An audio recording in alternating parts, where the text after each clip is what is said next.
Hola, bienvenidos a la lección número 7 de nuestro curso de Introducción a ROS. En este caso vamos a cubrir tres puntos muy importantes también en el desarrollo de aplicaciones con ROS. Vamos a trabajar primero con los traits como una forma de encapsular comportamientos, una forma de definir comportamientos que se puede aplicar a cualquier tipo de dato de ROS. Es decir, yo puedo crear una estructura y decir, esta estructura va a tener este comportamiento.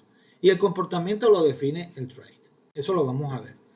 Esa parte de los traits va a ser la parte teórica va a ser bastante corta, lo que sí es que vamos a ver ejercicios para ver la aplicación de esos conceptos. Después vamos a ver los tipos genéricos como una estrategia, donde también participan los traits, donde también participa todo lo que hemos visto, pero que es un paradigma para que el programador haga su trabajo pensando en conceptos generales, no en clases concretas o en elementos concretos. Entonces, sobre esos conceptos generales, yo puedo definir comportamientos, puedo establecer mecanismos de inicialización, puedo marcar un conjunto de atributos típicos, genéricos. Entonces, esos tipos de datos genéricos lo que hacen es facilitar ese paradigma de desarrollo y pues reutilizar código, haciendo el trabajo para el programador mucho más sencillo. Ya hemos visto esta parte de automatización de pruebas, porque todos los ejercicios propuestos que hemos generado incluyen el manejo de pruebas, pero quiero en esta sección formalizar un poco de este tema, dejar claro cómo crear una prueba y pues qué mecanismos tengo a disposición dentro de ROS para hacerlo. Para el efecto del curso no va a salir mucho más de lo que hemos dejado en los ejercicios propuestos, pero muy interesante ya tenerlo, formalizarlo y internalizarlo. Y por último, como siempre, un resumen de todos los aspectos vistos en el curso. Perdón, en la lección. Comencemos trabajando con los traits. Los traits es una colección de métodos definidos para un tipo en ROS. O sea, de hecho, para cualquier tipo se puede definir un trait. Cuando hablo de esto, pues pudiéramos referenciarnos a una estructura creada por nosotros como programadores, con unos atributos, y podemos decir, mira, hay este conjunto de métodos deben implementarse para esta estructura. Entonces prácticamente queda como un objeto, y digo prácticamente queda como un objeto porque hay muchas discusiones con respecto a si ROS es un lenguaje o no orientado a objetos. Yo particularmente creo que tiene funcionalidades de orientación a objetos, permite implementar los conceptos más importantes, pero no tiene elementos como herencia múltiple o una cantidad de conceptos que están involucrados en la misma programación a objetos. Dentro de esta definición de trait aplica también un concepto que vimos en la parte de los módulos, que es el self. El self es una forma de indicar o de referenciarse a la estructura que encapsula a la función que está llamándolo. Con esto quiero decir lo siguiente. Si yo tengo un trait y en el trait hay un método y ese método dentro de su implementación le digo self, punto, y otro método, ese self se refiere a un método que está definido en el mismo trait. Entonces es un concepto muy interesante para dentro de los métodos que yo defino llamar a otros. ¿Ok? Entonces eso es muy usado y muy ampliamente usado dentro de la programación que vamos a trabajar con los traits. Vamos a continuar con la parte práctica relacionada a los traits. En este caso les traigo un ejemplo que tiene de todo un poco. Lo primero que es una aplicación, un trait binario, que le hemos incorporado unas configuraciones para que también tenga una librería. Adicionalmente, esa librería pues tiene todo un conjunto de definiciones de elementos. Esa librería se llama Aggregator, que estoy usando. ¿Se acuerdan el use? Allí estoy usando ciertos elementos. Vamos a ver qué son unos structs. unas estructuras, pero que tienen ciertas implementaciones, tienen unos traits. Y que bueno, vamos a ver cómo trabaja todo ese mecanismo. Un poquito para que vean la configuración, y recuerdo, creo que lo hablamos la vez pasada con los traits binarios y los traits de aplicación. Este es un trait binario que le agregamos una librería, pero una librería nuestra. La librería se llama Aggregator y ella está acá en lib. O sea, cuando referenciamos a esta librería, este trait lo vamos a llamar con el nombre Aggregator. Porque fíjense que aquí está el lib y no hay ningún módulo por ningún lado. Simplemente está un conjunto de definiciones. Y ahora nosotros desde este main vamos a poder hacer uso de lo que está en Aggregator. Realmente Aggregator es el contenido de lib.rs. Entonces allí tenemos una estructura summary, tweet y news article. Bueno, vamos a ir viendo por parte. Vamos a ver qué tiene esa librería. Lo primero que nos encontramos, quiero empezar por las estructuras. Esto ya lo vimos también cuando vimos los modificadores de acceso. Fíjense que por estar dentro de, se va a llamar externo a esta librería. Es un comportamiento como si tuviera un módulo, lo que pasa es que no le he dado un nombre, es muy similar. Y por lo tanto esas estructuras para el exterior a esa librería son privados. Entonces hay que ponerle el modificador público tanto a la estructura como a sus miembros. Entonces lo hicimos con artículos, con tweets, y hay eso también tiene una función que se llama notify. Fíjense que en este caso, si ustedes ven, hay un elemento nuevo que se llama implementation y una implementación de summary. Vamos a ver qué es eso, lo vamos a ir en detalle. Hay otro método, otra función que se llama return summarizable, que devuelve una implementación de summary. Y bueno, aquí vamos a ver ciertos comportamientos. Bueno, entonces eso empezando por allí. Dos elementos nuevos, dos funciones que devuelven algo, una referencia acá. Recuérdense que la referencia es para manejar todo este tema de préstamo. Las consideraciones sobre el manejo del heap, que tienen que ver sobre la pila de ejecución que está llevándose a cabo dentro del programa. Entonces, aquí hemos definido aquí empiezo a definir un trait que se llama summary. Fíjense que es lo que está por aquí, es el mismo nombre que está aquí. Y hay una función que se llama sumarizar autor y sumariza, ¿ok? Devuelven un string, son string que construimos y devolvemos. Esta es una implementación de summary, la que está por defecto. Pero, como les dije, yo tengo esta estructura que se llama artículo y esta estructura que se llama tweet.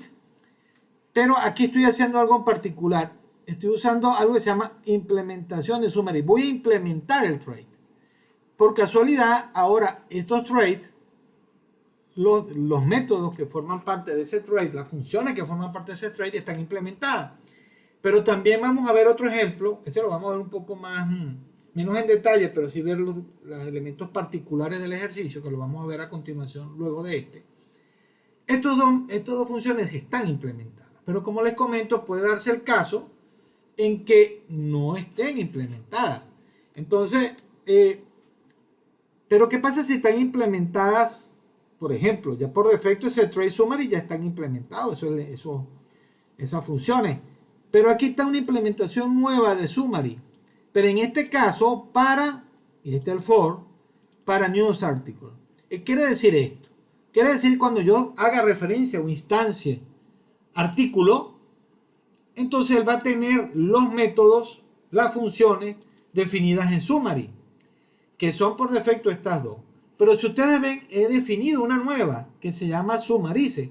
Es decir, que esta que está aquí sobrescribe la que es la implementación por defecto que ya viene incorporado cuando ya creo el summary. Esto es algo bien poderoso y esto es un concepto que en Java, por ejemplo, yo lo hablo de los lenguajes que conozco, es una sobreescritura del método. En este caso se llama summarize. Fíjense ahora, muy particular eso, ahora voy con tweet, ya lo definimos la estructura, y también implemento summary para tweet. Quiere decir que cuando yo instancie tweet, yo creo un nuevo elemento de tipo tweet de esta estructura. Tweet también va a tener ahora dos métodos, los que tiene summary, que son estos dos. Pero en el caso de tweet, yo aquí reimplementé los dos que vienen por defecto, que son estos. Aquí se reimplementaron y es una implementación particular del programador. Otro elemento importante, que son los últimos métodos adicionales que le decía al principio, es que estoy haciendo una referencia a una implementación de summary. Es decir, estoy trabajando con alguna implementación. Puede ser, ya viéndolo desde el punto de vista de programación, puede ser una implementación de summary para tweets o una implementación de summary para news article. Lo que es importante decir, pasar acá, es algún elemento que implemente ese trait. Ese trait que se llama summary, que tiene dos funciones. Entonces, recuérdense que esto lo hicimos porque tengo una implementación, muy bien, aquí está, lo voy a recibir, pero tiene el Asperson, porque el Asperson indica que esto es una referencia, un elemento que he creado fuera de esta función. Las connotaciones de esto, si recuerdan, el préstamo de variables, es que cuando yo tengo este tipo de elementos que reuso en múltiples sitios, en este caso estoy llamando una función, esa función pues no va a hacerse dueño. Si yo no le coloco ese Asperson, se hace dueño y entonces me genera problemas en el paso siguiente a esto. Por todo este tema que vimos cuando revisamos el heap y toda la pila de ejecución, como para garantizar la consistencia en la memoria, el compilador de ROS y su gestor de memoria, al salir de algún ámbito, entonces libera los recursos disponibles. Entre eso, las variables que sean dueñas o que tengan ese ámbito en particular, o que tengan ese ámbito en particular. Otro interesante es que yo puedo también devolver, fíjense, retorno a sumarizable, puedo también devolver una implementación de summary. Aquí puede ver tanto un tweet como puede ser, porque ambos implementan summary, pero aquí lo estoy dejando por defecto. Aquí pudiéramos incluso modificar esto de pasar un tipo de parámetro y de acuerdo al tipo de parámetro con un match pudiera modificar o devolver tanto un news article como un tweet. Pero en este caso lo interesante es que este devuelve un elemento de tipo summary, es decir, que implemente o que tenga estos dos métodos. Entre eso se cita a news article. Recuerden que news article ya lo definí acá. Tiene estos atributos, aquí lo vemos, y hay una implementación de summary para él, que solamente sobrescribe, tienen ambos métodos, pero en el caso particular de news article está sobrescrito el que se llama summarize. Si ustedes ven, esto es una inicialización normal de la que vimos para inicialización de estructuras, y es lo que estamos viendo como efecto o que se devuelve cuando se llama esta función, que por cierto tienen los niveles de acceso públicos. Entonces fíjense, ya vimos que el proyecto tiene una referencia a una librería que se llama aggregator, que a nivel físico es lib.rs, y que ese main, y ahí viene el otro tema, ya es la ejecución. Entonces tiene un use, un aggregator para referenciar summary, tweet y news article, que son los principales elementos que están allí. Algo interesante, fíjense que yo defino dos variables, aquí está, tanto tweet como news article, ambos de aquí news se llama la otra, con los dos tipos o las dos estructuras que implementan summary que está en aggregator. Y aquí ya yo llamo directamente a summarize, tanto de tweet como de a ver, no, solamente en el tweet en este caso. Para el caso de Breaking News vamos a hacer otras cosas. En el caso de Breaking News, bueno, pero simplemente imprimir tanto las implementaciones. Si ustedes ven, esto fue lo que nosotros sobreescribimos, para el tweet, lo sobreescribimos y ya tienen una nueva implementación fuera de lo común que tiene Summary. Recuerden que yo para ir para acá, navegar entre los métodos, le doy control, le doy clic y puedo ir directamente hasta la implementación que hemos hecho. Aquí, bueno, es una implementación adicional, una instanciación, perdón, de News Article. Y fíjense cómo ahora llamo al método Notify, que también lo vimos. Lo vimos en el caso de cuando vimos la parte de módulos, en la navegación entre módulos, pudimos establecer cómo llegar a los distintos elementos que forman parte de ese módulo. En este caso, hemos definido una librería. Que en la práctica es lo mismo, se comporta similar, lo que pasa es que a nivel de configuración lo he definido en lib a nivel de cargo TOML y le voy a dar un nombre en el contexto de la aplicación usando esa parametrización. Fíjense también que yo aquí hago una implementación de Summary. Aquí lo llamé, pero fíjense que a pesar de que esto es una noticia, la declaración es Summary, no es una noticia. Entonces yo puedo llamar directamente a los métodos Summary y Summary, lo cual nos da un comportamiento incluso polimórfico para este caso particular. Vamos a correrlo. Esto también lo tienen en los ejercicios resueltos que les he entregado. Y pueden ver en mayor detalle esta aplicación que hemos construido para efectos didácticos. Lo siguiente que vamos a ver son los tipos genéricos. Un poquito vamos a dar la definición de este concepto, lo que se llaman tipos genéricos. Primero, todos los lenguajes de programación tienen herramientas para manejar eficazmente la duplicación de conceptos. De esta forma se puede expresar el comportamiento de un conjunto de conceptos en un tipo genérico. Esa es realmente la utilidad. Y las funciones pueden tomar parámetros de algún tipo genérico en lugar de un tipo concreto. Podemos pensar, lo que les comentaba en la parte de introducción, podemos pensar en un tipo y todas las cosas, un tipo pero como concepto general, y todas las cosas que puedo aplicar a ese concepto general. Entonces, los tipos genéricos, yo puedo definir comportamientos para una familia determinada de conceptos. Entonces, eso ayuda mucho a ahorrar código, eso ayuda mucho a hacer abstracciones para hacer la estructuración del código más óptimo. Cuando yo sumo, yo puedo sumar, en vez de sumar UI32 y crear distintas implementaciones con UI32, con un Signe 32, etc. Prefiero crear una operación suma que acepte un tipo parametrizado. Y cuando yo lo llamo dentro de mi programa, yo especifico allí en ese momento el tipo de datos con que va a trabajar ese concepto genérico. De todos modos, ahorita vamos a verlo en código para entender un poco más esta realidad. Sin embargo, para establecer estos tipos de datos genéricos, usamos el doble bracket. Recuerden que usábamos esto para definir el tiempo de vida de una referencia en el marco de una función, en el marco de una estructura. Aquí lo hacemos en el marco también de una función. Y fíjense que lo coloco en ese doble bracket, especifico una letra, y esa letra, donde esté la letra, en tiempo de ejecución se va a sustituir por el tipo de dato concreto. No quiero decir esto.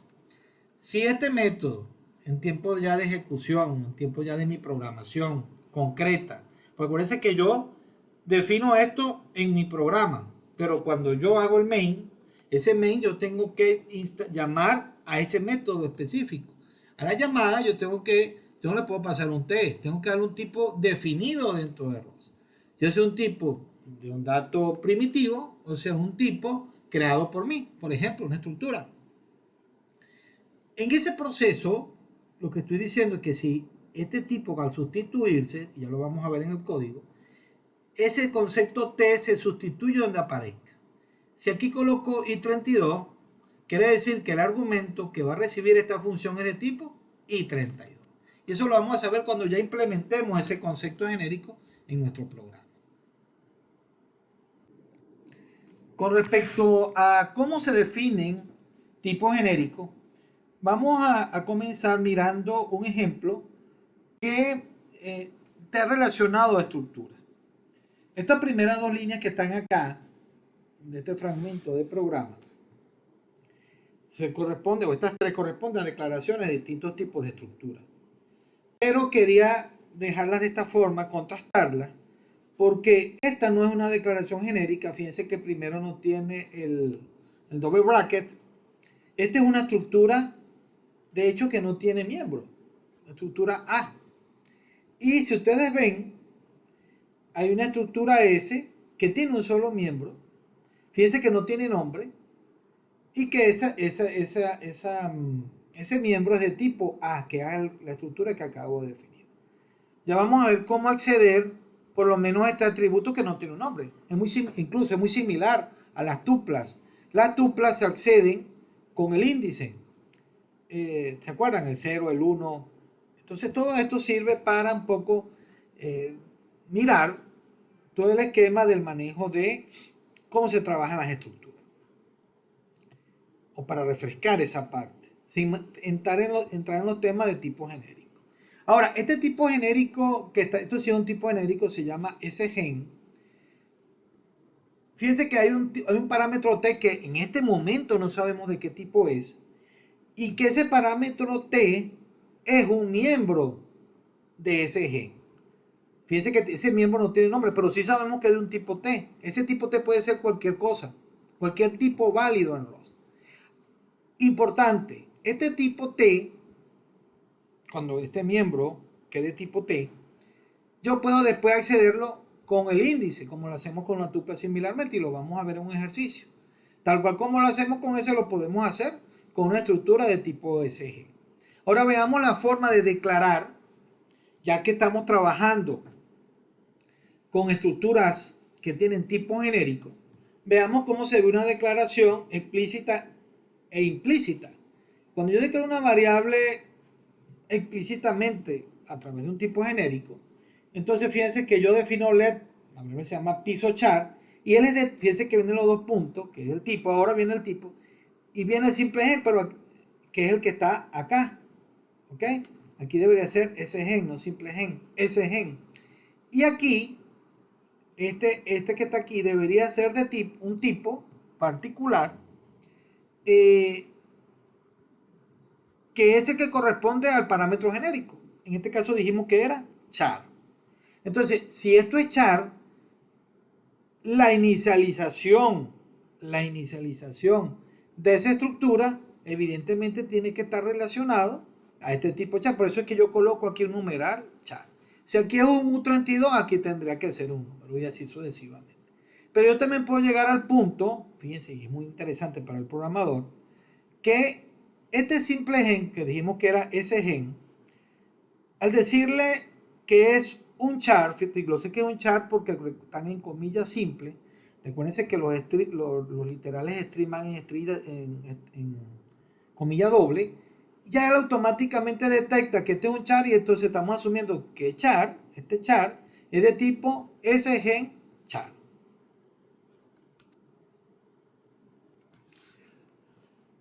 Continuando con esta área de los tipos genéricos, vamos a revisar una función genérica. Ya vimos las estructuras genéricas, ahora vamos con las funciones genéricas.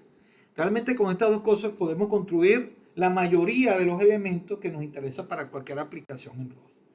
Hay otras especializaciones de estos conceptos que voy a dejar en los ejercicios, van a estar resueltos, y vamos a dejarlo allí en los ejercicios para que ustedes, si quieren revisarlo, pues lo trabajen. Sin embargo, ahora trabajemos con las funciones genéricas. Fíjense que pasa lo mismo, un doble bracket después del nombre de la función, el tipo, y fíjense que aquí, qué interesante, le agrego el tipo genérico, pero como ese tipo genérico también es genérico, lo coloco aquí con 3. Simplemente para que veamos la notación. Y cómo yo ahora llamo, especifico, o sea, llamo a esa función. Fíjense que lo puedo hacer de manera implícita. Seguramente lo más cómodo para todos nosotros. Pero para quien lee un programa en ROS, es mucho más interesante hacerlo todo explícito para documentar mejor el código. En este caso, generic recibe un parámetro sgen_c. Sgen_c, recuérdense que es, evidentemente, el tipo que recibe esta función debe ser sgen, pero sgen es genérico, es decir, este te significa que es el mismo tipo de la función, el que estoy pasando con la función. Y es lo que estoy haciendo. De tal manera que cuando yo hago esta referencia a C, char, entonces este generic se asume que aquí esta declaración es de tipo char, este doble bracket. Sin embargo, puedo hacerlo de manera explícita. Fíjense que cambia un poco el asunto. Porque aquí va el nombre de la función, está el doble 2 puntos y viene el tipo que viene. Ya con esta definición, ya evidentemente el sgen que yo coloque aquí tiene que adaptarse con este char que hemos definido por esta declaración que está establecida en el nivel del marco de la función. Por eso es que aquí también debo establecer una, si no entonces es un error de compilación. Para esta parte de tipos genéricos, quiero presentarles ahora un ejemplo donde declaramos estructuras definidas de manera genérica, funciones genéricas, y entender cómo ellas se utilizan, ¿no? Primero, tengo una estructura A. Esto no es tipo, fíjense que no es una estructura genérica, de tipo genérico. Esta tampoco, porque ya hace referencia a. Esta sí lo es, primero porque identificamos que tiene doble bracket, que es lo que estoy diciendo, que el tipo especificado acá es del mismo tipo del miembro. Fíjense que aquí dijimos, ese tiene un miembro que es el A. Ese miembro no tiene nombre, pero es de tipo A. Y A es un miembro, pues es una estructura que no tiene miembro. Recuérdense, ahorita vamos a ver cómo acceder a cada una de estas posiciones para tengan esa idea. Las funciones, cada uno de esos miembros de estas estructuras, para recordarlo. Aquí tengo un procedimiento, esta es una función, no devuelve nada, por eso inicié diciendo que era procedimiento, pero fíjense que no hay un tipo genérico, para nada. No está el doble bracket. Este que está aquí, pues tampoco es una función genérica.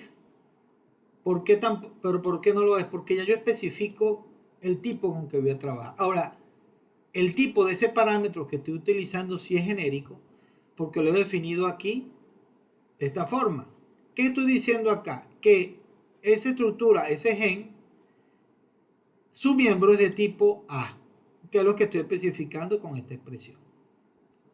Es decir, ese gen va a tener un atributo o un miembro que se llama, no tiene nombre, pero lo puedo indicar a través con el punto 0, que es de tipo A, de este que está acá.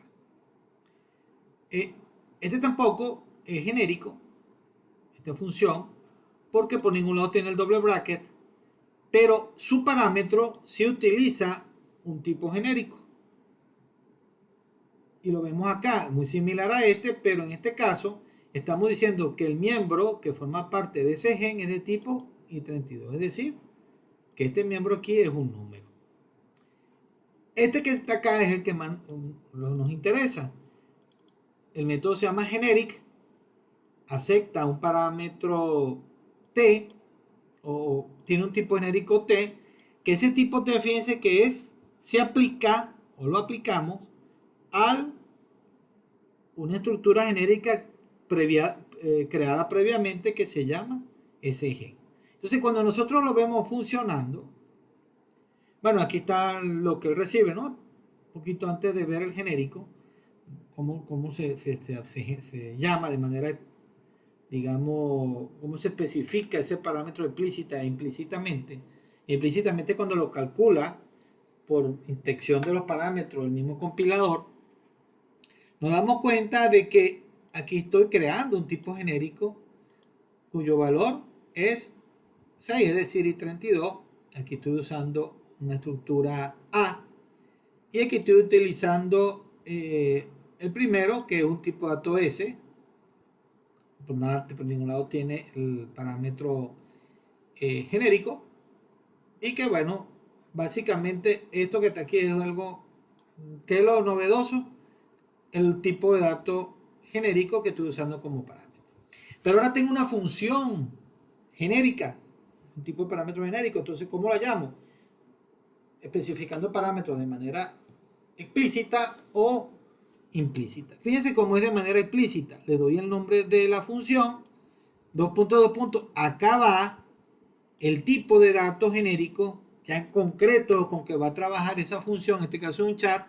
Por lo tanto, si este es un char, el parámetro genérico que voy a usar también debe tener aquí algún t, pero este t como es char debe tener, es decir, ese mismo debe ser de tipo char. Por eso está especificado con A con comillas simple. Este que está acá, fíjense que como lo estamos llamando, es generic, pero ya con este parámetro es lo contrario. Ya yo sé que este sgen es un sgen basado en un miembro que es de tipo char, y lo sé porque está en comillas simple. Como esto es char, entonces quiere decir que el genérico está expresado con char, por esta definición. Ya yo sé que esto es con un char, y ahora viene para acá y el genérico entonces trabaja con un char.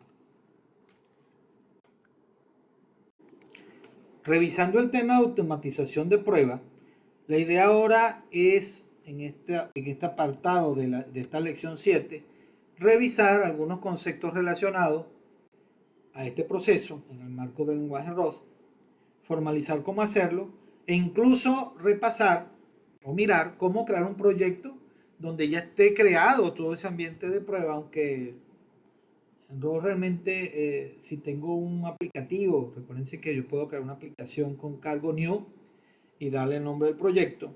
Yo puedo crear dentro de él, como lo hacemos incluso con los ejercicios propuestos, un directorio test y dentro de él crear nuestras unidades de prueba, lo que requiramos. Y si usted está utilizando Rust Analyzer, pues él detecta que hay una prueba y les compila el proyecto, asume que es una unidad de prueba y utilizando los mods correspondientes, los uses correspondientes, usted puede usar otros módulos que tenga construido dentro de la misma aplicación. Más que todo, la idea de las pruebas es que usted verifique el código construido. Eso antes de que lo pueda incluir dentro de un proyecto que entre en producción, tener todo eso garantizado de que funcione según lo esperado. Generalmente cuando se realizan las pruebas hay tres actividades básicas. Se configura el dato o el estado necesario para preparar el ambiente para que la función se ejecute o el elemento de código que usted interesa se ejecute, y que luego de ejecutado usted pueda garantizar que los resultados que se devuelven a partir de esa unidad de ejecución sean los esperados. Realmente para definir una función de prueba, básicamente lo que necesita es que usted lo anote con el atributo test. Ya lo vamos a ver. Eso es lo único que a usted se le pide. Entonces usted le añade este numeral test a la línea antes del fn, y bueno, si usted está dando un comando cargo test, él busca en ese directorio test con ese todos los métodos que tengan esa anotación y él va a ejecutárselo sin ninguna novedad. A mí me gusta más, si estoy en un ambiente integrado, hacerlo por Rust Analyzer cuando estoy en pleno desarrollo, y quizás al final que ya yo tenga un código bastante completo, listo, entonces hacer un cargo test para hacer pruebas completas, donde pueda haber la integración incluso entre los distintos componentes. Un poco para ver, para establecer un marco de prueba en nuestros desarrollos, yo típicamente podemos hacerlo de dos formas. Uno es crear, como les dije, un proyecto con cargo new y crear un directorio test con ese. Repito, podemos ver los ejercicios propuestos, así que se construyó estos. Crear nuestros archivos .rs y allí crear las funciones de prueba utilizando el numeral test. Pero también yo puedo crear una librería, y entonces esto es algo que completo con lo que hablamos de los crates de la vez pasada o de la lección pasada, y crear con NewAder una librería. Fíjense que está un doble menos lib, y ya el que era un proyecto pero ya definido como librería, donde ya tenemos una unidad lib.rs, y dentro de él ya está definida una unidad de prueba, una función de prueba que puede automáticamente trabajar o ejecutar utilizando el programa cargo test. Este es un ejemplo. Cuando usted, por ejemplo, establece o crea ese lib, si usted va al directorio crc, ahí va a estar un archivo que se llama lib.rs, y esto es lo que viene. Fíjense, está un módulo, formaliza un poco más, crea un módulo de pruebas, y ahí voy anotando con este numeral test las funciones que están sensibles a hacer esa prueba. Aquí yo estoy haciendo un uso explícito del panic, que les decía. Si quiero hacer una prueba que esto falle, un poco para controlar todo el proceso de prueba, aquí tengo por lo menos una función que se llama another, numerada, que cuando le dé cargo a usted esto se va a ejecutar, pero yo simplemente devuelvo un panic, y recuérdense que el panic suspende la ejecución, es una suspensión explícita del programador, del programa que se está ejecutando, o de la unidad de prueba que está ejecutando, utilizando, pues, por supuesto, esta macro que se llama panic.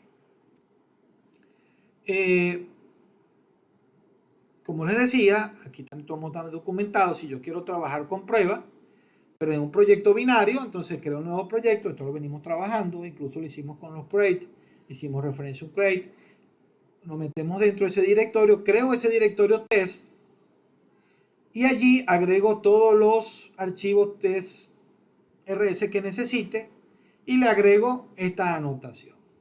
Luego me voy a la anterior en el raíz, le doy cargo test, y pues por supuesto activo todas esas unidades de prueba. Esto ya es algo que estamos haciendo con Visual Studio Code, con Rose Analyzer y con digamos, activando directamente en la interfaz de usuario el botón que dice Run Test. Hay otro elemento muy importante, otra función o una macro, se llama assert. Recuerden que las macros las voy a identificar con este signo de admiración en ROS. Realmente, como le digo, una macro es un conjunto de funciones, elementos, que yo encapsulo y llamo simplemente de esta forma, y que es genérica, puedo utilizarla en distintos contextos. No es un objetivo de este curso crear macros, pero vamos a encontrar macros en todas, muchas cosas para hacer acá. Panic es un macro, println es una macro, format es una macro. Entonces son cosas que ya están en el lenguaje, que ya incluyen configuraciones de ambiente, verificaciones de condiciones, para extraer al programador, hacer tareas rutinarias, inicializar un vector, hacer tareas rutinarias y ocultar muchas complejidades al programador. Simplemente el programador se entienda que la macro cumple algo, y que instanciándola sin mucho problema con el signo de admiración se puede usar. Y entre eso tenemos el assert, que realmente es una comparación. Valor deseado o esperado y valor que devuelve la unidad de prueba o un dato de prueba. ¿Okay? Lo vamos a ver en algunos ejercicios. Bueno, creo que están también en muchos de los ejercicios que le estoy pasando, ya que incluyen esa opción. Pero básicamente es comprobar valor que espero contra lo que devuelve mi implementación ya de una función, etcétera, o de un trait específico aplicado a una estructura, etcétera. todos modos vamos a ver un código que nos va a permitir ver esta parte. Para esta parte de las pruebas, quiero crear una librería. Recuérdense que cuando creamos las librerías, lo vimos en la parte teórica, en las presentaciones, ya él crea una unidad de prueba, ya mapea una función con las anotaciones necesarias para cuando se ejecute el cargo test, pues probar y ver cómo trabaja esa librería. La idea es que creemos el proyecto, le agreguemos algunas líneas donde ya utilicemos algunos de los conceptos de esta lección, por lo menos el uso de los traits, y ya pues veamos todo ese proceso, aunque ya lo hemos visto con la parte de los ejercicios propuestos, dejar todo indicado y formalizado dentro de una lección dentro del curso. Vamos a crear entonces ese proyecto, vamos a crearlo con cargo new, demo test, le damos menos lib, y ya él creó ese proyecto. Se nos presenta ahora, si lo abrimos ese directorio con el Visual Studio Code, parece que yo puedo decirle File, Open Folder y abro el directorio que me crea el cargo a través de la instrucción que le di con cargo new. La intención ahora es que nosotros podamos incorporar conceptos que ya hemos visto. Una implementación que, como les dije, tengo un rectángulo. Ese rectángulo tiene dos miembros, datos primitivos U32, y hay un método que voy a aplicar a esa estructura utilizando la instrucción IMPL y el nombre de la estructura, se llama rectángulo.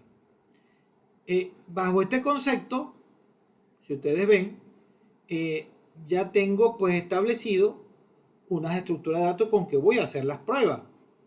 Ahora, a continuación, recuérdense que aquí no hay un main, sino simplemente este es lo que él crea en el proyecto.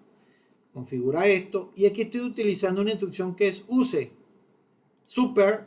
¿Quién es super? Recuérdense que estamos dentro de un módulo. Super es el padre de ese módulo que se llama test. El padre estamos en este nivel. Entonces por eso puedo aquí usar tanto rectangle como su implementación que tiene en este caso una función que se llama canHold. Ya le aplico el numeral test a un método específico, creo dos instancias y fíjense que la idea de esta implementación es que esto devuelva un true.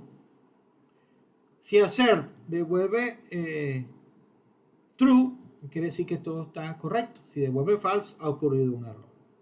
Entonces, en este caso, como esto, el método lo que persigue es que yo le paso otro rectángulo y el método determine si ese nuevo rectángulo que estoy pasando como parámetro puede estar contenido dentro de ese que estoy usando, donde lo estoy aplicando.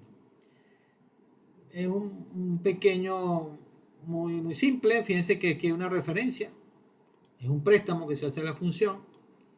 Y si el ancho y el alto del proporcionado es menor al actual, donde estoy ejecutando la función, pues entonces puedo almacenarlo.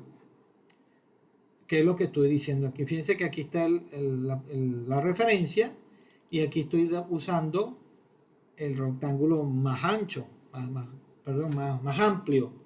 Y aquí estoy llamando a la función como tal. Entonces, hacer lo que hace es validar o comprobar funciones. Valores esperados versus valores obtenidos. Si esa comparación de ambos da un true, todo está correcto. Si la comparación de esos valores es un false, pues es un error y él lo marca. ¿Ok? Yo lo puedo hacer de dos formas. Lo puedo hacer por aquí. Bueno, ahí está. Aquí está que cuál es el nombre digamos, de la función que estoy probando. En este caso, fíjense que este nombre es este. o sea, la unidad de prueba, el nombre de la unidad de prueba y cuál es el estatus de ejecución. Pero el estatus de ejecución se los da el assert. La otra forma de probar este proyecto que hemos creado como un proyecto para pruebas es una librería, pero que ya incorpora pruebas de unidad. Vamos a hacerlo por la línea de comando. Ese proyecto se llama test. Disculpenme, esto es el proyecto. Estamos en la unidad 7. Aquí está el test assert. Aquí está el proyecto. Y si yo le doy cargo test, pues él también lo ejecuta y da un estatus. En este caso el mismo estatus que nos dio ya en la consola, pero ya utilizando directamente a través de línea de comando la aplicación, en este caso cargo. Como resumen de esta lección, entonces podemos decir que los traits son mecanismos con que cuenta ROS para definir comportamientos asociados a un tipo de dato determinado. Como les he comentado, es muy similar a las interfaces de Java, que a su vez deben implementarse y detallarse.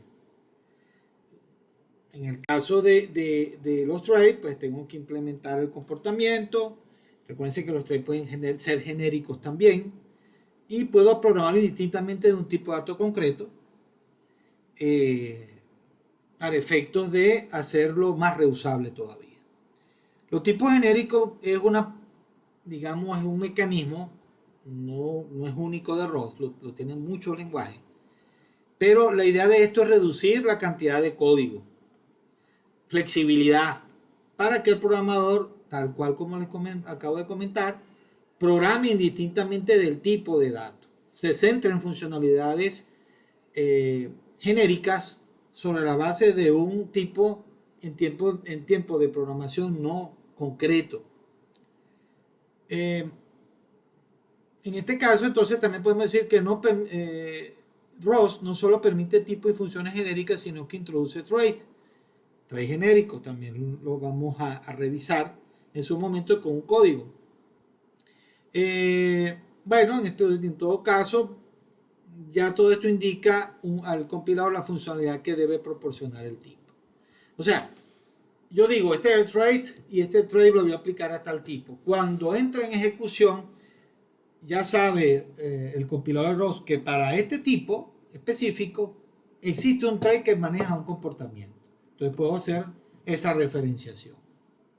Automatización de pruebas, pues también lo venimos trabajando desde los primeros capítulos de manera, digamos, empírica. Ahorita lo que hicimos fue formalizar el uso de esas unidades de prueba y revisamos cómo crear una librería, cómo crear una aplicación y cómo incorporar a ambos esquemas de prueba.